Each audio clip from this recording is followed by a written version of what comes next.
ایک تو یہ کہ وہ جانور کی 4 رگیں کاٹنے کے بعد مزید کاٹتے ہیں پھر، اور اندر نرخرے میں اس کے چاقو مارتے ہیں تاکہ جانور جلدی ٹھنڈا ہو جائے. یہ عمل غلط ہے. اس کا نقصان یہ کہ جانور کو تکلیف بھی بہت ہوتی ہے. نمبر 2، اس کا بلڈ صحیح طرح سے باہر نہیں نکلتا، کیونکہ 4 رگیں کاٹیں گے، حرام مغز کا کنیکشن برقرار رہے گا تو اس سے جو دماغ کو سگنل ملتا رہے گا اور دماغ ایمرجنسی نافذ کر دیتا ہے، جس سے جانور تڑپتا ہے اور بلڈ سارا باہر نکل جاتا ہے. اس کا تکلیف نہیں ہوتی جانور کو. ہمیں لگتا ہے کہ بہت تکلیف ہو رہی ہے لیکن اتنی ہوتی نہیں ہے جتنا نظر آ رہا ہوتا ہے. اس کی وجہ ہے کہ جب ہم جانور کی یہ رگیں کاٹتے ہیں نا تو یہ جو دماغ ہے نا اس کو بلڈ کی سپلائی بند ہو جاتی ہے. سمجھ رہے ہیں؟ جب دماغ کو بلڈ کی سپلائی بند ہوگی تو دماغ سوچنا چھوڑ دیتا ہے.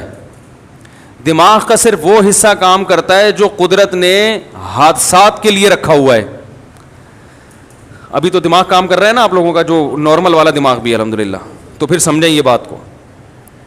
آپ نے دیکھا ہوگا بعض دفعہ ہم چاہتے ہیں، ریفلیکٹ ایکشن کا نام سنا ہوگا آپ نے، ہم نے تو 9th کلاس میں پڑھا تھا. وہ ایک ایکشن ہوتا ہے کہ لاشعوری حرکتیں. آپ کا ہاتھ کسی گرم چیز پہ آتا ہے، آپ کو پتہ بھی نہیں ہوتا، آپ ہاتھ کھینچ لیتے ہیں. اللہ نے ہمارے دماغ میں ایک ایسا حصہ رکھا ہے جو سوچتا بعد میں کرتا پہلے. سمجھ رہے ہیں؟ یعنی ہمارے سچی جو سامنے والا دماغ ہے نا اس کے سوچنے سے پہلے وہ کام کر چکا ہوتا ہے. اس کی حص اللہ نے بہت تیز رکھی ہے، وہ ہمیں حادثے سے بچانے کے لیے. کیونکہ حادثات میں ایسا ہوتا ہے کہ اگر آپ سوچنا شروع کر دو گے تو حادثہ ہو چکا ہوگا. گرم چیز پہ ہاتھ آیا، کافی دیر کے بعد یہ استری کسی نے رکھ دی، کافی دیر کے بعد آپ کو محسوس ہوا تو اس وقت تو بھیڑا گرک ہو چکا ہوتا ہے. آپ دیکھیں کوئی اچانک خوف زدہ چیز سامنے آتی ہے، ہم ایک دم سے اچھل جاتے ہیں، حالانکہ ابھی نیت نہیں کی ہوتی اچھلنے کی، اچھل پہلے چکے ہوتے ہیں. جن بعد میں دیکھا ہوتا ہے ہم نے، اور پھر یہ تو بہت بعد میں پتہ چلتا ہے کہ یہ سچی مچی کا جن بھی نہیں ہے، یہ تو 1 ہفتے بعد پتہ چلتا ہے. تو بہت سی حرکتیں ہماری ایسی ہوتی ہیں. تو جانور میں بھی جب ہم 4 رگیں کاٹتے ہیں تو اس کا جو دماغ جو درد محسوس کرنے والا حصہ ہے نا، وہاں بلڈ کا سرکولیشن ختم، وہ سن ہو جاتا ہے. لیکن وہ حصہ جو ایمرجنسی نافذ کرنے والا ہے، وہ ایمرجنسی میں جو آرڈر دینے والا حصہ وہ کام کرتا رہتا ہے. وہ حرام مغز کی وجہ سے اس کا کنیکشن باقی رہتا ہے. وہ باڈی کو میسج دیتا ہے کچھ خطرہ ہوا ہے، باڈی تڑپتی ہے. تو تڑپنے سے کیا ہوتا ہے کہ بلڈ اچھی طرح نکل جاتا ہے.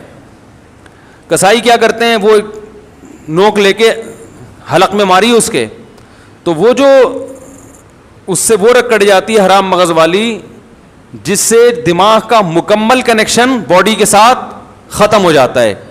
سمجھ رہے ہیں؟ اس سے باڈی تڑپنا ختم کر دیتی ہے، بلڈ اچھی طرح سے جانور کا نکلتا نہیں ہے.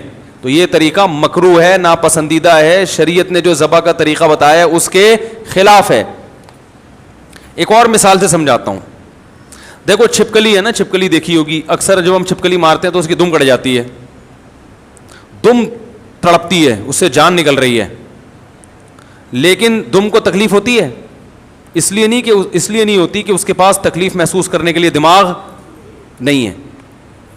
اور جو دماغ جہاں ہے نا چھپکلی کے، اس کو بھی تکلیف اس لیے نہیں ہوتی کہ اس کے پاس اب دم نہیں رہی ہے. ارے تکلیف تو گزر رہی ہے دم پہ نا،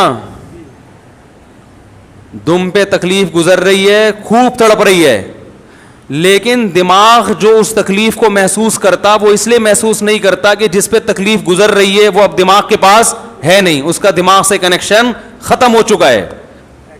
تو وہ تڑپ تو رہی ہوتی ہے چھپکلی کی دم، یوں اس پہ جان نکل رہی ہے تو وہ خوب تڑپ رہی ہے، لیکن نہ دم کو تکلیف نہ چھپکلی کو تکلیف. چھپکلی کو صرف اس حصے پہ تکلیف ہوتی ہے جہاں کٹ لگا ہوا ہے، اس کا کنیکشن ابھی چھپکلی سے باقی ہے. وہ جو دم کے یوں کلابازیاں کھا رہی ہیں اسے ترس تو بہت آئے گا، بہت ترس آئے گا، ہائے بیچاری کی دم، ہائے بیچاری دم کے ساتھ کیا ہوا. لیکن دم کو تکلیف اس لیے نہیں ہے کہ اس کے پاس دماغ نہیں ہے تکلیف محسوس کرنے کے لیے، اور دماغ کو تکلیف اس لیے نہیں ہے کہ اس کے پاس تڑپتی ہوئی دم سے کنیکشن اس کا ختم ہو چکا ہے، اس کے پاس دم نہیں ہے. تو دم کو تکلیف اس لیے نہیں کہ دماغ نہیں، دماغ کو اس لیے کے پاس دم نہیں ہے. یہ ایک فارمولہ یاد رکھیں آپ، ٹھیک ہے نا. تو یہ اللہ کا بہت بڑا انعام ہے ان جانوروں پر کہ ہمیں حکم دیا کہ ان کی جب جان لینی ہو تو ذبح کر کے لو. اس میں تمہارا بھی فائدہ اور ان جانوروں کا بھی فائدہ. تمہارا فائدہ یہ تمہیں صاف ستھرا گوشت ملے گا خون کے بغیر. بیماریاں بھی ساری بلڈ میں ہی ہوتی ہیں, جو بیماریاں ہیں نا گوشت میں جو زیادہ تر یہ بلڈ میں ہوتی ہیں بیماریاں. جب خون نکل گیا تو جانور بیماریوں سے بھی پاک صاف ہو گیا. تبھی کہا جاتا ہے ٹوٹکوں میں کہ جو بڑا گوشت اگر پکانا ہو نا تھوڑا سا بوائل کرو اس کو, اس کا پانی پھینک دو, اس کا جو اندر بلڈ ہوتا ہے وہ سب نکل جاتا ہے, اس سے وہ اس کے نقصان کافی حد تک کم ہو جاتا ہے. تو ہمیں فائدہ یہ, اور جانور کو فائدہ کیا, اس کو تکلیف کم ہے. جانور کو موت دینے کے اس کے علاوہ جتنے بھی طریقے ہیں سب میں جانور کے لیے اذیت ہے. یہ غیر مسلم لوگ چائنا میں آپ دیکھو کھولتی بھی کڑھائیوں میں کتوں کو ڈال دیا جاتا ہے, زندہ کتے کو, کس اذیت ناک طریقے سے یہ جانوروں کو مارتے ہیں.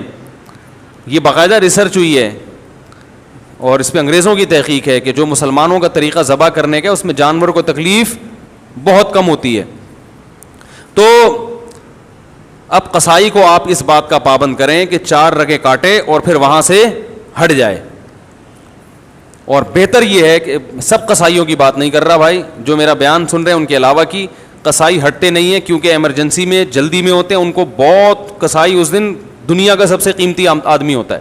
ابھی دیکھو کوئی قصائی آپ سے ملے گا بھی نہیں, سلام بھی نہیں کرے گا, بولے کہ مجھے جانا ہے بھائی, میرے 6 کالیں آئی ہوئی ہیں, ان کو آرڈر بک کروانا ہے میں نے. عید والے دن جانور سے زیادہ مہنگا قصائی ہوتا ہے. تو اس کو 10 جانور اور گرانے, وہ اتنی ٹینشن نہیں لیتا کہ کاٹو پھر کھڑے ہو کے دیکھو کہ کب اس کی جان نکلے گی, کب ہم کھال اتاریں گے. وہ کہتا ہے ابے اس کا بس نہیں چل رہا ہوتا, پوری گردن کاٹ دے وہ. تو اس لیے بہتر یہی ہے کہ جیسی 4 رگیں کٹی ہیں تو جس کھونٹے سے جانور باندھا ہوا تھا اس کھونٹے سے تھوڑی دیر کے لیے اسی قصائی کو باندھ لو جو قابو میں نہیں آ رہا آپ کے. ہر قصائی کی بات نہیں کر رہا, صرف وہ جو قابو میں نہیں آ رہا ہے اس قصائی کو آپ اسی, وہ کھونٹا بھی کام میں آ جائے گا, اس کا کرایہ دیا ہوا ہے نا, پورا ہو جائے گا وہ. کیونکہ اس کے بغیر قصائی کو قابو کرنا آسان نہیں. وہ جانور پھر بھی آسان ہے, اس کو پکڑنا نا 4 آدمی اس کو پکڑے تو جانور کو کون پکڑے گا بھائی. تو سب سے بہتر طریقہ ہے اسی کھونٹے سے تھوڑی دیر کے لیے آپ نے جو قابو میں نہیں آ رہا اس کو باندھ دیں. آپ بولیں جب تک ٹھنڈا ہونے دو. ایک بات, ایک گڑبڑی. دوسری گڑبڑ کیا کرتے ہیں لوگ, قصائی حضرات جانور جب ذبح کرتے ہیں تو اکثر منہ میں پان اور گٹکا ہوتا ہے, وہ اللہ کا نام نہیں لیتے. وَلَا تَأْكُلُوا مِمَّا لَمْ يُذْكَرِ اسْمُ اللَّهِ عَلَيْهِ, اللہ فرماتے ہیں جس جانور پر اللہ کا نام نہ لیا گیا ہو وہ جانور تمہارے لیے حلال نہیں ہے. بھولے سے چھوٹ جائے تو ٹھیک ہے, لیکن جو منہ میں گٹکا رکھ کے نام نہیں لے رہا وہ بھولے سے نہیں چھوڑ رہا, وہ گٹکے کی وجہ سے نہیں پڑ رہا, وہ آپ کے جانور پہ اپنا گٹکا قربان کرنے کے لیے تیار نہیں ہے.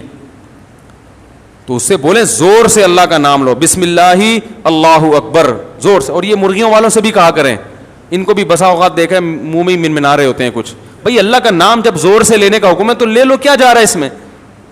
گالیاں دیں گے اتنی زور زور سے, باتیں کریں گے اتنی زور زور سے. جہاں اللہ کا نام لینے کا حکم دیا بھائی زور سے لے لو, تو وہ ایسی منہ میں ہی گھما رہا ہے. تو مرغیوں والے کو بھی کہا کریں زور سے اللہ کا نام لیا کرو. سمجھ میں آ رہی ہے بات. تیسری بات, جانور توحید پرست ذبح کرے گا تو حلال ہوگا, مشرک کا ذبیحہ حلال نہیں ہے. اگر ہندو جانور ذبح کر دے چاہے 100 دفعہ اللہ کا نام لے, وہ جانور ہمارے لیے حلال نہیں ہے. بس یہ اللہ نے حکم دیا کہ جو توحید پرست ہو وہ کرے گا. تو آج کل مسلمانوں میں بھی مشرک ہیں جو اصطلاحی اعتبار سے مسلمان کہا جاتا ہے, حقیقت میں مسلمان نہیں ہے. تو کوئی بھی ایسا شخص جو اللہ کے نبی کو ہر جگہ حاضر ناظر مانتا ہو اللہ کی طرح, عالم الغیب مانتا ہو اللہ کی طرح, مشکل کشا مانتا ہو اللہ کی طرح, کہ جیسے اللہ مشکلات پوری کرتا ہے نبی بھی اسی طرح اسباب سے ہٹ کے نبی مشکلات پوری کر سکتے ہیں, چاہے وہ دیوبندی ہو, چاہے وہ اہل حدیث ہو, چاہے وہ بریلوی ہو, چاہے وہ شیعہ ہو, کوئی بھی ہو. جو اس نوعیت کا شرک کرے گا اس کا ذبیحہ بھی حلال نہیں ہے. تو اب میں یہ نہیں کہہ رہا کہ آپ وہمی بن جائیں, کسی کے گھر سے گوشت آ رہا ہے تو آپ دیکھیں بھائی قصائی سے پہلے میرا انٹرویو دلواؤ, میں اس کے عقائد پوچھوں گا. اتنے تکلف کا حکم نہیں ہے. مسلم کنٹری ہے تو یہی فرض کیا جائے گا سب مسلمان ہی رہتے ہیں. پہلے سے کسی کے بارے میں یقین ہو جائے کہ یہ شرکی عقیدے پر ہے, اس سے ذبح نہ کروائیں. پہلے سے نہیں پتا تو مسلمان ملک ہے, ہمیں یہی حکم ہے کہ ہم سب سے کیا گمان رکھیں, اچھا. سمجھ رہے ہو؟ ہاں پہلے سے پتہ چل گیا کیونکہ بقرعید کے دنوں میں بہت سے غیر مسلم بھی قصائی بنے ہوئے گھوم رہے ہوتے ہیں, سمجھ رہے ہیں؟ تو پہلے سے پتہ چل گیا تو پھر احتیاط لازم ہے. سمجھ رہے ہیں کہ نہیں سمجھ رہے؟ یہ تیسرا مسئلہ ہو گیا. تو بس یہ تین, اور تو کوئی مسئلہ نہیں پوچھنا کسی نے. ہاں دوسری بات یہ کہ بھائی جانور کو حدیث میں آتا ہے فَلْيُرِحْ ذَبِيحَتَهُ, جانور کو ذبح جب کرنے کا ارادہ ہو تو اس کو آرام پہنچاؤ. اناڑی کسائی بعض دفعہ آ جاتے ہیں 1 گھنٹہ جانور کو گرانے میں لگا دیتے, جانور کی واٹ لگ جاتی ہے بیچارے کی. ایک تو آخرت کا سفر ہے اس کا, وہ تو کم از کم تمیز سے اس کو اللہ میاں کے پاس بھیج رہے ہو تو تمیز سے بھیجو اس کو اللہ میاں کے. وہ ادھر سے دھکے ادھر سے وہ بہت مصیبت بنا دیتے ہیں. ماہر قصائی ہوتے ہیں, ان سے کام کروانا چاہیے. اور ذبح خود کرو, قصائی سے آپ جانور گروا دیا, ذبح خود کریں. آپ کو اپنے عقیدے کا بھی پتہ, آپ اللہ کا نام بھی لوگے, کم از کم منہ میں گٹکا تو نہیں ہوگا نا آپ کے. علماء کہتے ہیں کہ نیک آدمی کے ذبیحے کا اثر گوشت میں آتا ہے, تبھی تو اللہ نے کہا کہ مشرک کا ذبیحہ حلال نہیں ہے, کچھ تو ہوگا نا اس میں. ٹھیک ہے, اس میں ایک بڑی حکمت یہ بھی ہے کہ وہ غیر اللہ کے لیے کیا کرتے تھے. تو خود کریں ذبیحہ, اور خواتین بھی ذبح کر سکتی ہیں اگر وہ گھر میں ہیں, پردے کا انتظام ہے. خواتین اللہ کا واسطہ روڈوں پہ نہ آئیں, بے پردہ ہو کے نہ نکلیں. آج کل یہ تہواروں کے نام پہ خواتین بے پردہ ہو جاتی ہیں, تو جہاں اپنے سارے محرم موجود ہیں, بے پردگی کا کوئی خطرہ نہیں ہے, تو وہاں وہ اپنے گھر میں اپنا بکرا خود ذبح کریں, اور پھر چھری کو چھپا کے رکھ دیں. آپ لوگ سے گزارش ہے تو جو ہے, یا پردے میں آ کے کر لیں ذبح, تو اپنا ذبح, ورنہ کم از کم آپ کر لیں. تو کسائی اگر اچھا ہے, دیندار ہے, تو ہمیں کوئی کسائیوں سے چڑ نہیں ہے بھائی, ہمیں یہ ہے اعمال اچھے ہونے چاہیے. قصائی اگر نیک آدمی ہے تو قصائی اس سے ذبح کروا لیں. قصائی بھی بہت نیک بھی ہوتے ہیں, اچھے بھی ہوتے ہیں, ان میں برے بھی ہوتے ہیں, ہر طرح کے لوگ ہوتے ہیں. ہم میں اچھے برے ہر طرح کے ہوتے ہیں, تو ان میں بھی ہوتے ہیں. تو خود کر لیں تو زیادہ ثواب ہے کہ آپ اللہ کے سامنے اپنا جانور خود پیش کر رہے ہیں. اور جب جانور کا رخ قبلے کی طرف کیا جائے گا تو اپنا رخ قبلے کی طرف ہوگا. تو لوگ جانور کو اس اسٹائل سے گھماتے ہیں کہ خود قبلے کی طرف پیٹھ, یہ سنت عمل ہے, ضروری نہیں ہے. اس لیے کہہ رہا ہوں کہ بعض دفعہ جانور اتنا موٹا گھوم نہیں رہا, اب صبح سے لے کے دوپہر تک گھمانے میں لگا دیا اس کو قبلے کی طرف, وہ بددعائیں دے رہا ہے. تو اگر آسانی سے گھومتا ہے ٹھیک ہے, نہیں تو جدھر منہ ہے ادھر ہی کر دیں ذبح. اس کو قبلے کی طرف رخ کرنا کوئی ضروری نہیں ہے, آسانی سے قبلے کی طرف ہو سکتا ہے. اس طرح سے اس کی ٹانگیں قبلے کی طرف ہوں گی تو آپ کا سینہ قبلے کی طرف ہوگا. سمجھ رہے ہیں نا؟ تو اس طرح سے وہ قبلے کی طرف ہو جائے گا آپ کا سینہ, یعنی آپ جب ذبح کر رہے ہوں تو آپ کا رخ کدھر ہو؟ قبلے. تو اس سے جانور قبلہ رخ ہو جاتا ہے. اس کو کہتے ہیں جانور کا قبلہ ہونا, یعنی ہو انسان رہا ہے لیکن اسٹائل کیا ہے, تعبیر یہ ہوتی ہے کہ جانور, تو جانور بھی ہوتا ہے, آپ بھی ہو رہے ہوتے ہو. تو اور اس کے بعد وہ دعا پڑھ لو, انی وجہت وجہی للذی فطر السماوات والارض حنیفا وما انا من المشرکین. بعض لوگوں کو وہ دعا آتی نہیں ہے تو دیکھ کے پڑھ لیں. اگر دیکھ کے بھی نہیں پڑھنی آتی تو جانور کو اپنی دعا کی بھیٹ نہ چڑھاؤ. میں نے کئی دفعہ دیکھا ہے جانور کو لٹایا ہوا ہے, 20 آدمی اس کے اوپر بیٹھے ہوئے ہیں, چھری رکھی ہوئی ہے, وہ بیچارہ پریشان دیکھ رہا ہے. ابھی تک تو میری ایسی سیوا ہو رہی تھی, ہر آدمی میرے ساتھ سیلفیاں کھنچوا رہا تھا, جس کو محلے سے پھول ملتے وہ میرے گلے میں لا کے ڈالتا. سروس اسٹیشن کھل گئے ہیں باقاعدہ, یوٹیوب پہ میں نے دیکھا. ایک بیل کا سروس 200 روپے میں, وہ جو جس پانی سے گاڑیوں کی سروس ہوتی ہے اس سے بیل کی سروس ہو رہی ہے. ہو گیا یہ واقعی, بیل دھل رہے ہیں بھائی, پورے ڈیٹول سے نہلایا جا رہا ہے, اس کو تیزاب سے کلیاں کروائی جا رہی ہیں, اس کے برش کیا جا رہا ہے, بھائی 3 چمکا کے سرسوں کا تیل کی مالش کر کے. تو وہ جو بندہ ہے نا وہ بیل لگ رہا ہوتا ہے اس کے سامنے جو کھڑا ہوا ہوتا ہے وہ بیل انسان لگ رہا ہوتا ہے, اتنا چمکا دیتے ہیں اس کو. تو ایسا چمکا دھمکا کے وہ بیل کہے گا اتنا مجھے پروٹوکول. اور اب کیا ہو رہا ہے, اب آپ کو نہ دعا زبانی آتی ہے نہ دیکھ کے پڑھنا آتی ہے, اب آپ وہاں ہجے کر رہے ہو اس اللہ انی وجہت پڑھا ہی نہیں جا رہا. وہ بیچارہ لیٹا ہوا ہے, 2 گھنٹے ہو گئے یار, اس کو کس عذاب میں ڈالا ہوا ہے. تو بھائی نہیں آ رہی, بسم اللہ ہی اللہ اکبر بس, اور اردو میں کہہ دو اللہ تیرے لیے. کس کے لیے ہے یہ؟ تیرے لیے قربان, اتنا بھی کافی ہے. ورنہ عربی یاد کرو اچھا ہے, نہیں یاد ہوتی تو اتنا ٹائم نہ لگاؤ کہ اس بیچارے کا بیڑا غرق ہو جائے. کیونکہ جس نبی نے دعا سکھائی ہے اسی نبی نے یہ بھی حکم دیا ہے کہ جانور کو راحت پہنچاؤ, اس پہ ظلم زیادتی مت کرو. تو یہ حکم زیادہ اہم ہے. اور یہ بھی حدیث میں آتا ہے کہ اپنی چھری کو تیز کر لو. بعض دفعہ یہ بھی دیکھا کاٹ رہے ہیں, کٹ ہی نہیں رہی, پھر کہتا ہے بھائی چھری تیز کر کے لا. تو یہ پہلے کر لینا تھا بھائی, یہ کام پہلے کر لینا تھا. تو یہ ساری بدماشیاں ہوتی ہیں.